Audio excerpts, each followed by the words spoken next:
Bienvenue dans le cadre de cette formation liée au digital business. Il s'agit certainement d'une des expressions qu'on entend le plus souvent à chaque fois qu'on parle du numérique. Et l'optique de cette formation est justement de démystifier cette notion et de comprendre en quoi est-ce que les managers modernes sont concernés par cette question du digital business. Nous allons, dans le cadre de ce point préliminaire, essayer de comprendre le contexte dans lequel justement on parle de digital business. Le point est tout simplement que nous avons subi ce qu'on pourrait appeler une rupture technologique. Une rupture technologique qui a été provoquée par l'explosion d'un ensemble de technologies qui se sont quelque part démocratisées. On parle notamment d'objets connectés, de big data, de cloud computing, d'intelligence artificielle, de robotique, de cobotique, de blockchain, de l'impression 3D, de la réalité virtuelle, la réalité augmentée ou encore de la réalité mixte. L'ensemble de ces technologies sont en train de bouleverser les façons traditionnelles de faire du business. Il n'existe actuellement aucune entreprise qui peut se prévaloir de ne pas être concernée par cette rupture technologique et par justement la révolution qu'elle provoque. Donc, cette rupture technologique va provoquer un ensemble de changements. Et ces changements sont imposés par une révolution qu'on qualifie de digitale, la révolution du numérique. La révolution numérique peut être appréhendée tout simplement comme étant une question de changement de comportement, de changement dans les interactions sociales qui provoque une révolution sociétale. La question de la révolution digitale est d'abord une question de comportement humain. Ce qu'il faut comprendre ici, c'est que l'ensemble de ces technologies ont changé des comportements. Et parce qu'ils changent des comportements, ils changent la structure du marché. L'affinitaire et les réseaux sociaux ont justement provoqué une nouvelle appréhension du service, une nouvelle appréhension de la qualité du service, une nouvelle appréhension de l'expérience client et de l'expérience utilisateur.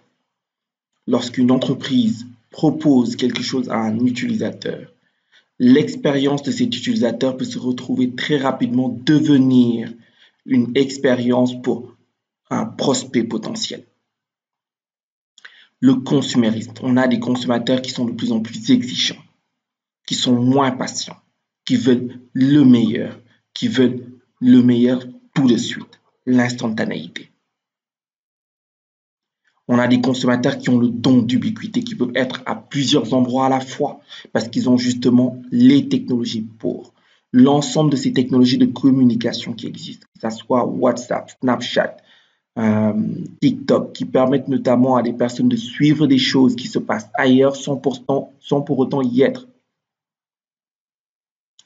Et donc, le nomadisme avec notamment les technologies mobiles, la volatilité. Le consommateur veut ceci aujourd'hui, demain il voudra autre chose. Le consommateur n'est pas fidèle, la fidélité n'est plus un automatisme. La désintermédiation.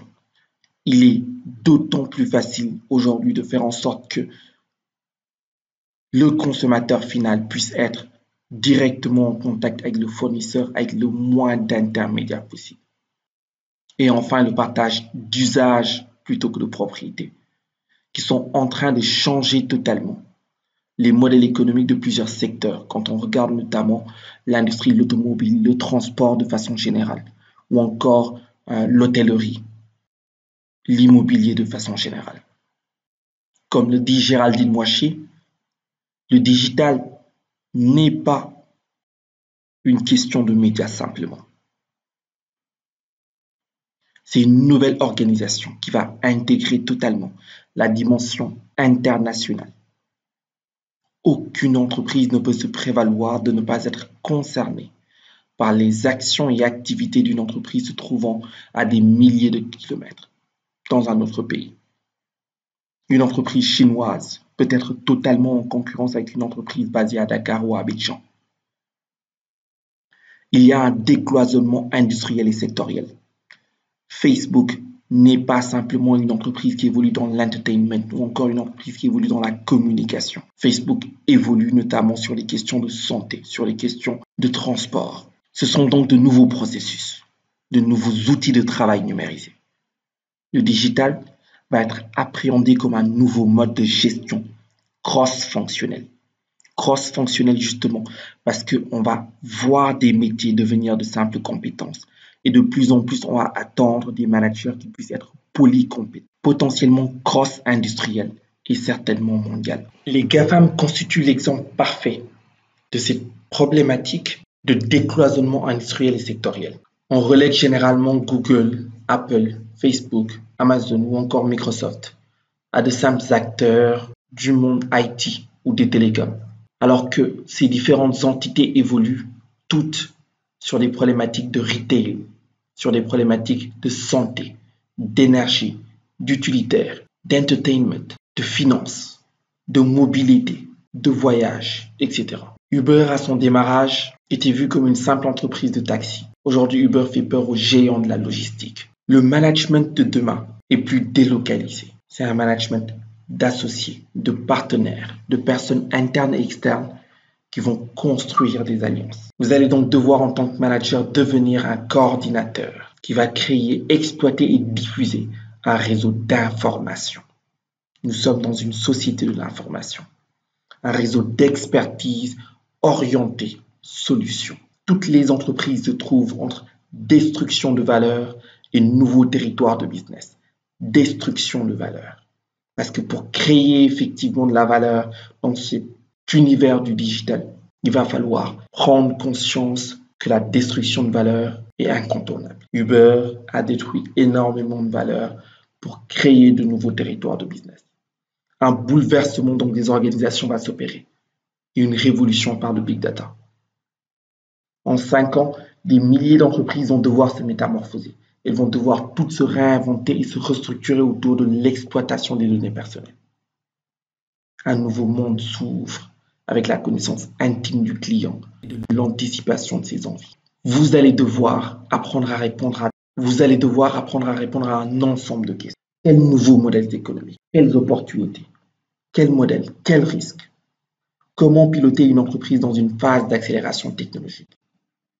Quels changements pour les métiers, pour les compétences et pour les clients? Il n'y a aucune entreprise qui peut se prévaloir de ne pas être impactée. Dans le monde des banques, on voit des robots conseillers, ce qu'on appelle des néobanques. Dans le monde de l'assurance, on parle de facturation à l'utilisation. Dans le monde de la distribution, on parle de livraison par abonnement. La santé, l'automobile, l'alimentaire, les médias. Cette transformation digitale se veut interne et externe. Il va falloir apprendre à reconfigurer la chaîne de valeur des entreprises.